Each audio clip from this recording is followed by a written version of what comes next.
อ้แม่ก็ตกอันนี้คืออะไรสูเหมือนอะไรคนเป็นหมาของตัวเอียนเนาะท่านี้ไม่ได้ทานตัวเอียนฟังปลาฟังตะกี้ตะก่อนท่านน่ะมีปลาแห้งนึงแล้วก็มีอันพลูซี่ผู้นึงเมซี่รู้ตูรู้ตาแม่แต่จะพูดเดียวคือผมนางตกหัวแบบมาอันอยู่ปลาแห้งนึงขนาดเนาะมีพลูซี่ตัวนึงตูซี่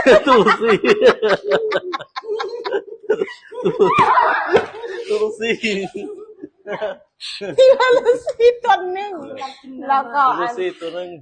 มีงูตัวนึงงูตัวนั้นน่ะมันงามมันแตกประหลาดกว่างูบ่คืองูทั่วไปเนาะมันน่ะมีเกล็ด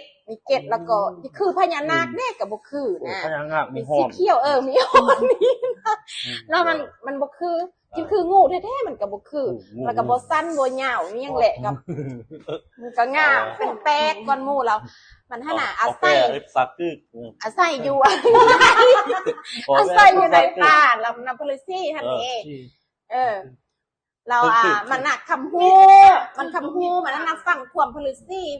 บ่เฮ็ดหยังมันก็ฟังอยู่ในป่าแห่งนั้นน่ะแล้วมันมื้อนึงมันท่าน่ะมักอยู่ผู้เดียวเนาะแล้วมันไปจำศีลอยู่นะถ้ำแห่งนึง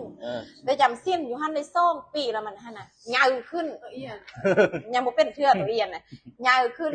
เราอันผู้ใดก็ว่ามันคือแป๊กประหลาดแท้มันก็รู้สึกตัวเองว่าแป๊กประหลาดไปซะผู้ใดก็ว่ามันแป๊กแล้วมันน่ะอยากอยู่ผู้เดียววันนี้น่ะไปอยู่ผู้เดียวไปจำศีลอยู่ถ้ำหั่น2 ปีแล้วออกมาแล้วมันแห้งงามขึ้นอีกเกล็ดเลื่อมเกล็ดงามเลื่อมมื้อนี้วะตัวยาวเราอันมาเห็นพลูซี่แล้วพลูซี่ถามว่าจะไปอยู่เซ้ามามันว่ามันน่ะไปจำศีลอยู่ถ้ำมาเงาติมันน่ะจำศีลแล้วมันน่ะมีพลังเนาะจำศีล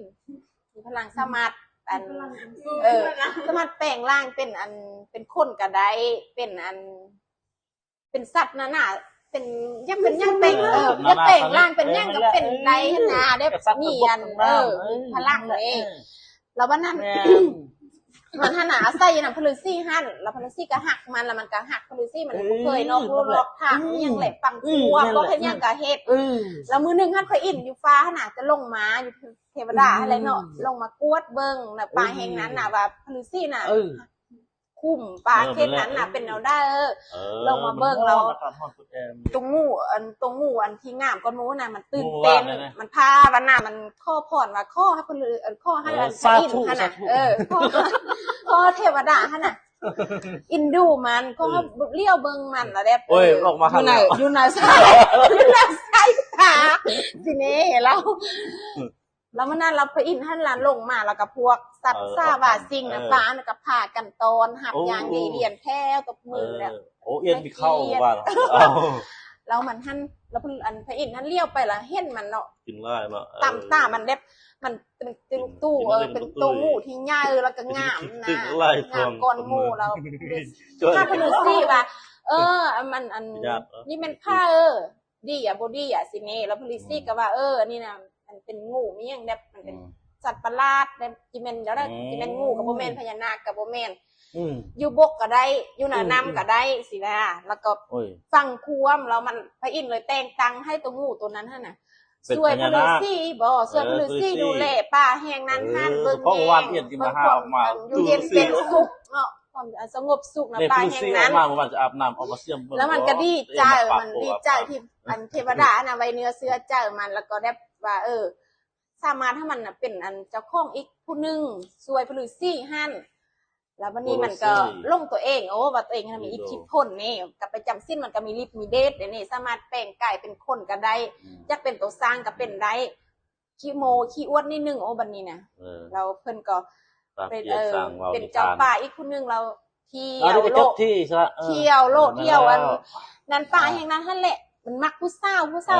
อันนี้ผู้สาวผู้นี้นะมักตัวเป็ดมันก็แปลงร่างเป็นตัวเป็ด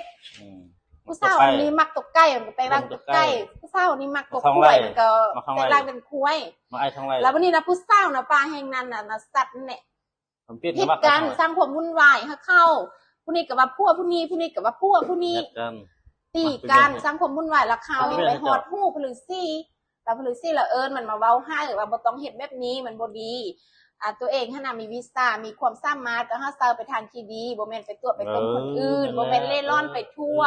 แล้วมันบ่ยอมรับมันว่ามันบ่ได้เฮ็ดมันว่าพวกสัตว์ป่าขนาดเช็ดค่อยมันก็เลยว่าสร้างความสร้างเรื่องสลายไปซี่มันบ่ยอมรับเราอันผลือซี่หันเลยเว้าไรเทื่อมันก็ยังคือเก่าก็เลยยากคานเว้าน้ำมันแล้วมันหันอีเปลี่ยนอีแป้งเองเยอะแล้วมันหั่นน่ะมันนี่มันเล่ร่อนเฮ็ดแนวนั้นแล้วมันเบื่อแล้วมันนี่มันเบื่อแล้วมันคิดว่าอยู่ในป่านี่ก็ไปหลบไปลิ้นกับสั่งขี้ป้าพวกอันสัตว์นี่มักเว้านั้นเว้านี่ทานออกไปแล้วมันเลยว่าขึ้นไปสวรรค์ก่อนลงไปเที่ยวสวรรค์ลองเบิ่งลูกยักษ์ไปแล้วมื้อนั้นมันถนัดขึ้นไปแล้วเพิ่นซี่ขนาดบ่ได้บอกมันว่ามีเวียกมีบ้าอย่างนี้ขึ้นไปอัน5เทวดามันขึ้นไปเที่ยวเมืองสวรรค์แล้วมันน่ะเห็นอันผู้สาวเฮานั้นงามนี่เศร้าอันนี่หยังนางฟ้านี่งามแล้วมันน้ำมักแล้วมันก็แปลงร่างเป็นเทวดาแปลงร่างเป็นเทวดาให้ไปล่มผู้สาวหั่นไปเฮ็ดให้ขบวนนางฟ้ากับผิดกันอีกนี่ก็ว่าเป็นพวกผู้นี้ผู้นี้ก็เป็นแฟนผู้นี้แล้วมื้อนึงมันท่านเห็นอันนางฟ้าที่บริบัติเทวดาหั่นมันมักผู้นางงามที่สุดแล้วบรรดาเทวดาก็จับใดมามันหั่นน่ะไปล่มอันผู้สาวของอันเทวดาหั่นแล้วเทวดาเตะมันลงมาลุ่มมาเมืองมนุษย์นี่ลงมาเมืองมนุษย์ละพฤษีเห็นมันก็ถามว่าเป็นหยังแล้วเทวดาอันก็เว้าให้ฟังว่ามันน่ะสร้างความวุ่นวายปีป้อนมักอันตัวเข้านั้นแนวนี้ผู้ใดก็ว่าเป็นแฟนผู้สาวตัวเองสร้างความวุ่นวายเข้าตบตีกันแล้วเทวดาหันมุ่นให้มันเฮงเหรอเทวดาเลยว่าคันเป็นอะไรเซกห้ำน่ะเป็นตุกเอียนก็ดำรงชีวิตอยู่นำอันตามบึ่งตามน่องที่กินเปิดกินอ้วยแล้วก็บ่ต้องอันกายล่างมาเป็นอันคนบ่มีอิทธิพลมีหยังอีกเฮาหัวน่ะบุ่มลงที่ดินหั่นกินเปื้อนหั่นออกจากท้องออกจากกลางหน้ามีหยังออกไปซะบ่ได้เฮานอกจากมียวนบนขี้ตมมีน้ำบนอ้วยบนกินเปิดกินเปื้อนหั่นเฮาลื่นเฮาไล่เฮามื่นที่ได้มันเป็นตัวกะล่อนหั่นน่ะมักตัวมักตมมักอันหล่มเศร้าไล่คนนี่ยังหั่นนี่แล้วก็กลายเป็นตัวเอียนเท้าทุกมื้อนี้จบตัวมือได้แม่นี่ถ้าตัวเต้าแม่ม่วน